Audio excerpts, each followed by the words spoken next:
ಸೀತಕ್ಕ ಹೋಗಿಲ್ಲಂತಲ್ರಿ ನೀವು ಹಾಲು ಎರಿಲಿಕ್ಕೆ? ಇಲ್ಲ ಇವ್ರ ಕಮಲಾಬಾಯಿ ಫೋನ್ ಮಾಡಿದ್ರ? ಅವ್ರು ಹೇಳಿದ್ರಪ್ಪ. ಓ ಮನ್ಯಾಗೆ ಏರ್ದ್ರ? ಆಯ್ತು ತಗೋರಿ. ಇಲ್ಲ ಭಾಳ ದೂರ ಆಗ್ತದ ಅದು ನಡ್ಕೋತ ಹೋಗ್ಲಿಕ್ಕೆ.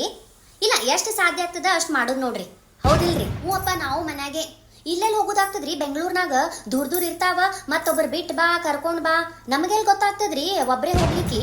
ಮೊಮ್ಮಕ್ಕಳನ್ನು ಮುಂಜಾನೆ ನಾಗಪ್ಪಗೆ ಹಾಲು ಎರ್ದು ಹೋಗ್ಯಾರ್ರಿ ಸ್ಕೂಲಿಗೆ. ನಮ್ ಗೌರಿಯ ಆರಾಮಿದಾಳ್ರಿ. ಅಲ್ಲ ಮುಂಜಾನೆ ಹೊರಗ ರಂಗೋಲಿ ಹಾಕಿನ್ರಿ ನಾಗಪ್ಪಂದ. ಇದೇನಜ್ಜಿ ಅಂತ ಕೇಳದ್ಲಾ, ನಾ ನಾಗಪ್ಪವ ಅಂತಂದೆ. ಹಂಗಂದ್ರೆ ಏನಜ್ಜಿ ಅಂತ ಅಂದ್ಲ. ನಾ ಅಂದೆ ಅದೇನೋ ಅಂತಾರಲ್ವಾ ಸ್ನೇಕ್ ಅಂದ್ರೆ, ಹಂಗ ಅನ್ಬಾರ್ದ ಅಜ್ಜಿ ಹಾಲು ಮೊಸರನ್ನು ಅಂತ ನೋಡ್ರಿ. ನಾ ಸುಮ್ ಹಿಂಗೆ ಮಾತಿಗೊಮ್ಮ ಹುಚ್ಚ ಹೊಂಬ ಹಿಂಗ ಅಂತಿರ್ತೀನಲ್ಲ, ಅದಕ್ಕ ಅಜ್ಜಿ ಹುಚ್ಚು ಹಂಗೆಲ್ಲ ಅನ್ಬಾರ್ದು, ಹಾಲು ಮೊಸರನ್ನು ಅಂತ ಮಾತೆತ್ತಿದ್ರೆ ಆಯ್ತು ಅಜ್ಜಿ ಹಾಲು ಮೊಸರನ್ನು ಅಂತ ನೋಡ್ರಿ. ಮುಂಜಾನೆ ನಾಗಪ್ಪಗ ತಂಬಿಟ್ಟು ಎಳ್ಚಿಗ್ಲಿ ಕಡ್ಲಿ ಅಳ್ಳ ಏಸವ ಅಂತಂದ್ರ ನಾಗಪ್ಪ ಪಾಪ್ಕಾರ್ನ್ ತಿಂತಾರ ಅಂತ ಕೇಳ್ತಾಳ ನೋಡ್ರಿ ಸೀತಕ್ಕ.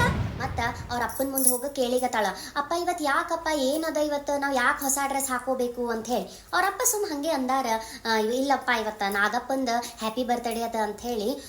ಮತ್ತ ಕೇಕೆ ತಂದಿಲ್ಲಲ್ಲ ಅಂತ ಕೇಳ್ತಾಳ ನೋಡ್ರಿ. ಮತ್ತೇನ್ರಿ ಸೀತಕ್ಕ? ಹ್ಞೂ ರೀ, ಉಪವಾಸ ಮಾಡೀನಿ. ಇವತ್ತು ಯಾರ್ರಿ ಉಪವಾಸ ಮಾಡಲ್ಲೇನು? ಹಾಲು ಮೊಸರನ್ರಿ ನೀವು.